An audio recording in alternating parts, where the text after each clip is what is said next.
O dormir inconsciente. Parte 02.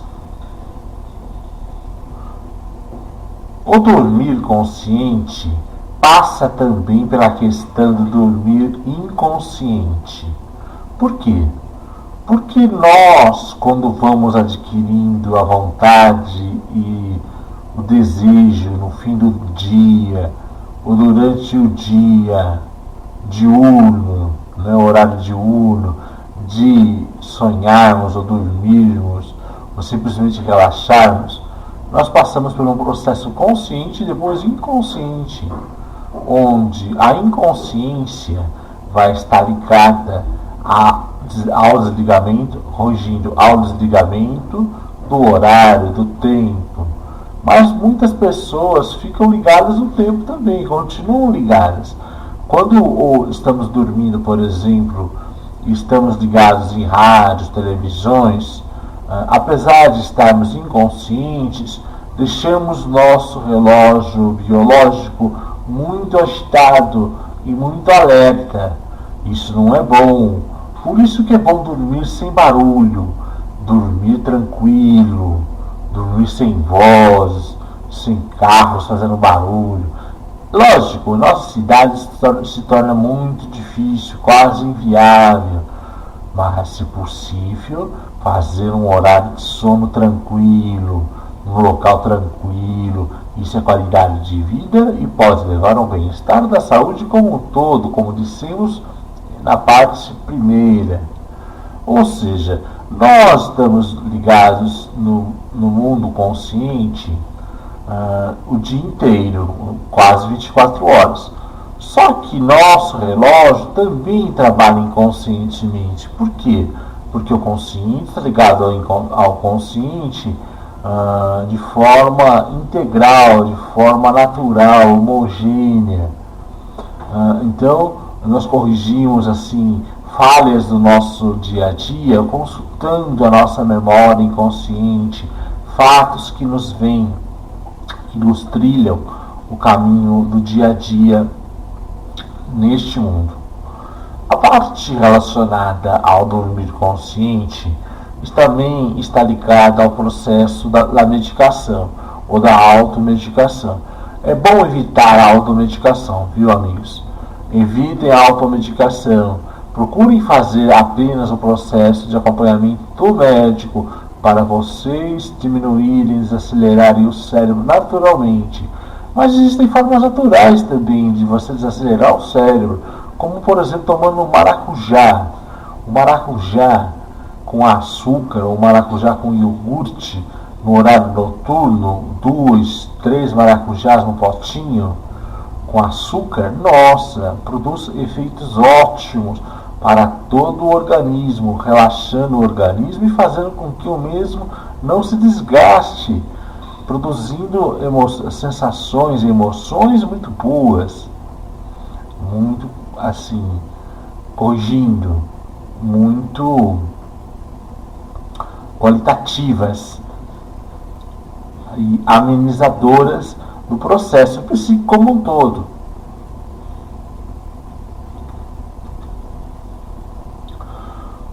E o acordar? Como funciona o oposto do dormir? O acordar. Depois de uma noite de sono, dormimos 11, 10 horas, 8 horas, às vezes mais tempo inclusive. Como acordar de bom humor? Querer levantar da cama. Muitas vezes o levantar da cama, quando nós estamos em efeito de remédio ou efeito do cansaço excessivo, se torna difícil. Mas é importante criarmos o hábito, sim, de acordarmos cedo, dormirmos o suficiente. Para muitas pessoas, 6 horas, 7 horas é suficiente. Mas é bom sempre prolongar, pois o relógio biológico é quase natural, é quase o mesmo na maioria das pessoas. Ou seja, precisamos sim de uma quantidade de horas maior. Muitas vezes acordamos, mas não prolongando esse sono, não prolongando esse sono, estamos acordando cansados, estressados. Então precisamos sempre prolongar um pouquinho. Mas como acordar de manhã? Acordar de manhã, para muitas pessoas, é ouvir música, é ligar uma boa televisão, acompanhar uma boa imagem, ou o sorriso da filha, do filho, ou o carinho da mulher, não é? Ou seja, o do marido, da mulher, etc., e vice-versa. Ou seja, o acordar do dia para o ser humano. Mas o acordar também pode ser momento e técnica. Por exemplo, se você sugerir à pessoa, fulano, vem aqui, tem que tomar suco, levanta, suco gostoso. Muitas vezes a pessoa levanta, e se levar o suco na cama, melhor ainda, não é um carinho completo. A pessoa levantar-se bem, sentir o dia, ficar com vontade de curtir o dia. Vamos curtir o dia, vamos ver as pessoas. É isso que nós devemos sempre pensar e acreditar no dia a dia nosso. O acordar é um despertar também do sono, mas é uma preparação para o novo sono que virá depois na noite seguinte ou na tarde, mesmo na manhã para quem trabalha à noite. Ou seja, o horário noturno não é exclusivo para o sono, mas nós precisamos sempre termos consciência de que o sono precisa ser dosado. Por quê? Porque mesmo quando dormimos durante o dia, estamos alterando o nosso relógio biológico, forçando a nossa natureza. Isso não é bom. Se acordamos de manhã todos os dias desde garotos, estranhamos o horário noturno. Por isso os horários têm que ser melhor controlados, não podem ser tão extensos. A pessoa é importante fazer horário de 12 horas, mas é importante que a pessoa descanse bastante, não fique sobrecarregado com outro serviço. Isso os empregadores têm que pensar na qualidade do ser humano. A sociedade, a psicologia tem que trabalhar essa questão, mostrando os caminhos para que o ser humano seja melhor organizado mentalmente, não se desgaste, tenha qualidade do ser humano. No Brasil, muitas vezes, nós não valorizamos esse ser humano, nós desvalorizamos, pelo contrário, não valorizamos a vida como deveria ser valorizada. Temos que valorizar sim. Uma sociedade só fica rica e desenvolvida se valorizar a vida, seja na ajuda às outras sociedades, seja na ajuda a si próprio, corrigindo a si própria, né? Então, nós precisamos trabalhar a sociedade no sentido dela valorizar o dormir bem, o descansar, mas valorizar sobretudo o caminhar pela vida de maneira tranquila, se movimentar pelas calçadas, corrigindo, pelas calçadas e pelos caminhos da vida de maneira tranquila, mas harmoniosa, harmoniosa, e fazendo com que toda essa questão do dia a dia seja tratada de forma equilibrada na alimentação, nos exercícios e também no dormir. Por que o dormir? Porque o dormir exerce sobre nós fascínios. Muitas vezes encomendamos trabalhos espirituais pensando no dormir, ou estudamos trabalhos pessoais espirituais pensando no dormir, trabalhos da parapsicologia, da regressão, etc. Isso existe. De fato, a regressão é possível curar doenças e problemas psicológicos e até físicos com o dormir consciente e inconsciente.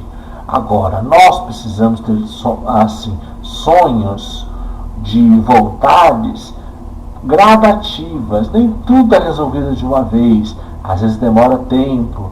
O mesmo tempo que você demorou para se desgastar, vai demorar para se recuperar ou até mais. Então, nós precisamos sim ter consciência de que o dormir não resolve tudo imediatamente, nem que regressões ou momentos de sono onde vamos buscar respostas porque podemos buscar respostas para os nossos problemas. Nós podemos ir dormir, por exemplo, e falar assim: queremos resolver tal problema, eu quero resolver tal problema, meu Deus me ajude, a vida me ajude, o universo me ajude, conforme a crença de cada um. Então, esta obra não pretende assim, direcionar corrigindo, direcionar uma religião, mas nós pretendemos sim falar do bem-estar coletivo. Então é importante, nós encontramos a solução no outro dia. No outro dia acordamos menos, quando menos estamos pensando, já encontramos a solução, não é verdade? E também assim, a questão da regressão, a regressão é um tipo de sono. Você fica no sono inconsciente e você volta no passado. É como se tivesse o domínio da consciência relativa, realmente, e volta para o passado. Isso, e você está no inconsciente, no seu inconsciente. Muitas vezes nós atribuímos a loucura, mas a regressão controlada com medicamento, a pessoa faz o controle com medicamento do psique, e também controlar psicologicamente com a experiência da pessoa, ou com o controle de outro profissional, pode dar bons resultados, muito bons resultados, inclusive. A pessoa vai falar línguas estranhas muitas vezes, a pessoa vai identificar objetos que nunca viu, ou vai desenhar coisas que nunca, objetos que ninguém conhece, ou que nunca ninguém viu. Então, são momentos importantes de iluminação do ser humano. O ser humano tem que buscar, sim, sempre a esperança em si. E não adianta você dormir imaginando que você no outro dia estará pronto para o trabalho e tudo estará pronto para a sua vida. Isso não pode acontecer. O ser humano não pode se identificar como um robô, como uma pessoa que não tem sentimentos, como uma pessoa que não produz vontades próprias, não produz sentimentos próprios. O robô, ele é servo do ser humano, ele ajuda o ser humano, mas o ser humano tem algo a mais nele, a consciência, e por isso ele tem que procurar soluções para os seus problemas em si mesmo, na sua vida, na sua trajetória, nas suas leituras cotidianas.